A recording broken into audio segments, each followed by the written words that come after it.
பெருமாள் மேலே ஒரு சொட்டு தண்ணி கூட படாது. ஏன்னா எங்கள் பெருமாளுக்கு ஜலதோஷம் பிடிச்சிரும். அதனால் நாங்கள் தண்ணியே அவர் மேலே படவே படாது. எந்த உற்சவம் நடந்தாலும் அழகான சப்பரம் போல கட்டி பசு மரத்தால் ஆன பசிய இலைகளை வைத்து குள்ள குளிர குடைந்து நீராடிம்பா பாருங்க திருப்பாவையில ஆண்டாள்.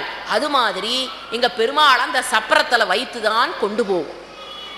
அப்படி காலாகாலமாக யார் காலத்திலிருந்து தெரியுமா? ராமானுஜர் காலத்திலிருந்து அவர் என்ன முறைப்படி உற்சவம் நடக்க வேண்டும் என்று சொன்னாரோ, என்றைக்கு நடக்க வேண்டும் என்று சொன்னாரோ, எந்த நேரத்தில் நடக்கணும்னு சொன்னாரோ, அதை கிபி 12ஆம் நூற்றாண்டு தொடங்கி இன்றைக்கு வரை கடைபிடித்து கொண்டு வருகிற ஒரு சில கோயில்களில் அரங்கநாதர் திருக்கோயில் முதல்ல இருக்கு. நீங்க காலதாமதமா போனா யாருக்காகவும் அவர்கள் காலதாமதமாக எந்த பூஜையும் வைத்திருக்க மாட்டார்கள். மதுரையே ஆண்டு கொண்டிருந்தார்கள் நாயக்க மன்னர்கள், நமக்கெல்லாம் தெரியும். அதுல விஜயரங்க சொக்கநாதர் அப்படின்னு ஒரு நாயக்க மன்னர் ரொம்ப சிறப்பா ஆட்சி செய்து கொண்டு வந்தார். அவனுக்கு ரங்கநாத பெருமானை பார்க்க வேண்டும் என்று ஆசை. கற்பூர படியேற்றம் இன்றைக்கு நடக்கிறது.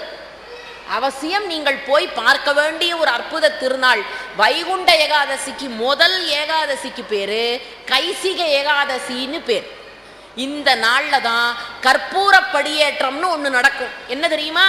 பெருமாள் கருவறையிலே இருந்து வெளியில வருகிற அந்த பாதை இருக்கிறதல்லவா, அது அழகாக படிகளை போல இருக்கும். எப்படி மணிகண்டனை பார்ப்பதற்கு 18 படிகள் இருக்கின்றதோ, அதை போல அரங்கநாதனை பார்ப்பதற்கு அந்த படி வழியா ஏறி மக்கள் போனோம்.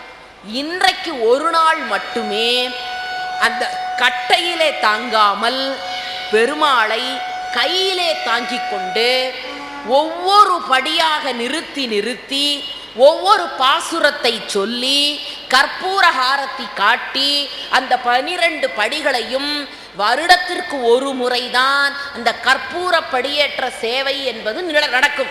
அது இன்றைக்கு நடக்கிற அற்புதமான நாள். இன்றைக்கு நாம் எல்லாம் கூடியிருக்கிறோம். ஒரு கணம் மனதாலே அந்த அரங்கநாதனை மனசுக்குள்ள நினைத்து கடவுள் வழிபாடு என்பது இருக்கிற இடத்தில் இருந்து கொண்டே இறைவனை வரவழைக்கிற ஆற்றல் நமக்கு வரணும். அதுதான் அந்த ஆண்டாள் நாச்சியார் செய்தாள்.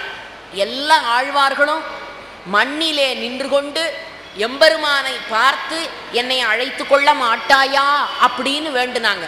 ஆனா ஆண்டாள் ஒருத்தி தான், நீ என்ன அங்க இருக்கிறது, இங்க வா, மக்கள் இருக்கிற இடத்துக்கு நீ வா, எங்களோடு நீயும் வந்து உட்கார், எங்களோடு நீங்களும் பாடுங்கள் என்று கண்ணனை வானுலகத்திலே இருந்து மண்ணுக்கு இழுத்தவள் ஆண்டாள்.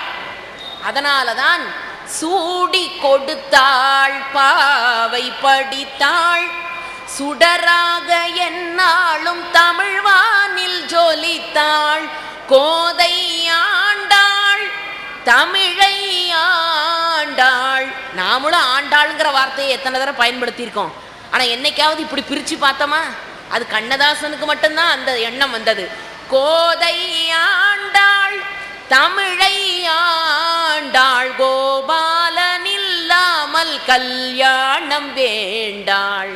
அப்படிப்பட்ட ஆண்டாள். அவள் எழுதிய அற்புதமான பாட்டு மார்கழி மாதம் வருகிற திங்கட்கிழமை அன்று பிறக்க இருக்கிறது. பெரியோர்களே, ஆன்மீகம்தான் நம்மிடத்தில் இருக்கிற பெரிய சொத்து. வெளிநாட்டில் இருக்கிறவனை போல நம்மளால கணிப்பொறி கொண்டு வந்துட முடியும். நம்ம நாட்டை மாதிரி தொழில்துறையில வெளிநாடுகள் வளர்ந்தாச்சு. நம்ம நாடு மாதிரி குடும்ப அமைப்புகள் வளர்ந்தாச்சு. நம்ம நாடு போல கனிம வளங்கள் வெளிநாட்டில் வளர்ந்தாச்சு. எது வேண்டுமென்றாலும் இந்தியாவை போல வெளிநாடுகள் வளர முடியும். ஆனால் ஆன்மீகத்தில் இந்தியாவை போல எந்த நாடும் இவ்வளவு சிறப்புகளை பெற்றிருக்கவே முடியாது. அதனாலதான் அண்மையில மிகப்பெரிய பிறந்த நாளை கொண்டாடினோமே மகாகவி சுப்பிரமணிய பாரதி. அவன் சொன்னான், இந்தியா பரஞான நிலையை உலகிற்கு அளிக்கும்னு பாடினான். அப்படிப்பட்ட மிகப்பெரிய செல்வம் நம்மிடத்தில் இருக்கிற ஆன்மீக செல்வம். ஆனா அதை நாம கட்டி காக்கிறோமா? அதை அடுத்த தலைமுறைக்கு கொண்டு போயிருக்கோமா? வேதனையோடு சொல்றேன், இங்கேயே எத்தனை பேர் இளைஞர்கள் இருக்காங்கன்னு விரல் விட்டு எண்ணிடலாம். ஏன்னா நம்ம நாட்டில் ஒரு பழக்கம் வச்சிருக்கான், ஆன்மீகத்தை பற்றி பேச வேண்டும்னா 60 வயதை கடந்திருக்க வேண்டும்ங்கிறான். இது கூட பரவாயில்ல, ஆன்மீக சொற்பொழிவு கேட்க போகணும்னா 80 வயசை தாண்டி இருக்கணுங்கிறான். ஆனா அதையெல்லாம் முறியடிச்சு இன்னைக்கு பார்க்கிறேன், எத்தனை பெருமக்களை அழைத்து பெருமை சேர்த்திருக்கிறீர்கள். நீங்கள் எல்லாம் கொடுத்து வைத்தவர்கள். உண்மையில் சொல்ல போனால் நாமாவளி பஜனையா, அதுக்கும் ஆள் வருகிறார்கள். இசை கச்சேரியா, அந்த மணிகண்டனை பற்றி பாடுவதற்கு பொய்யின்றி மெய்யோடு நெய் கொண்டு போனால் ஐயனை நீ காணலாம், சபரியில் ஐயனை நீ காணலாம். ஐயப்பா சுவாமி ஐயப்பா, ஐயப்பா சரணம் ஐயப்பா என்று உங்களை மறந்து அந்த ஐயப்பனுடைய பாதத்தில் உங்கள் உள்ளத்தை பதிய வைப்பதற்கு எத்தனை இசை கச்சேரிகள். ஆடல் காணீரோ, திருவிளையாடல் காணீரோ, எங்க பாடல் மதுரையில். அந்த மதுரையில் இருக்கிற ஒவ்வொரு பிடி மண்ணும் நம் தலையில சுமக்கணுமா? ஏண்டான்னா அந்த சிவபெருமானுடைய பாதம் பட்ட மண் அல்லவா. அப்படிப்பட்ட சிறந்த நாட்டிய கலையை இந்த மேடையிலே காணுகிறீர்கள். சொற்பொழிவு எனக்கு தெரிய ஐயப்பனுடைய அத்தனை பெருமைகளையும் எல்லா கலை வடிவமாக கொடுக்கிற ஒரு திருக்கோயில் இருக்கும்னு சொன்னா உங்க திருப்பூர் ஐயப்பன் திருக்கோயிலாதாங்க இருக்க முடியும். அது மட்டும் சிறப்பல்ல, எத்தனை பேருக்கு அன்னதானம், எத்தனை நாட்கள் வழங்குகிறீர்கள். இது சாத்தியமா? நாங்கள்லாம் கல்லூரியில வேலை பார்க்கிறேன், என்கிட்ட படிக்கிற பையன் கேட்கறான், மேடம் சொர்க்கம் நரகம்ங்கிறாங்களே அதெல்லாம் உண்மையான்னு கேட்டான். டேய் உண்மைடா அப்படின்னு. அப்ப காட்டுங்கன்னா சரி வான்னு கூட்டிக்கிட்டு போனேன். ஒரு இடத்துல தலவாழ இலை விரிச்சு காய்கறிகள்லாம் பரிமாறி இருக்கிறாங்க, உணவெல்லாம் பரிமாறி இருக்கிறாங்க. ஆனா ஒருத்தனாலையும் சாப்பிட முடியல. எல்லாம் அதை உத்து பார்த்துக்கிட்டு இருந்தான். ஏண்டான்னா சாப்பிடணும்னா அப்படி கையை மடிச்சு சாப்பிடணும் இல்லையா? மடிச்சு சாப்பிட முடியாம குச்சியை வச்சு கட்டிவிட்டான் ஒத்த கையில.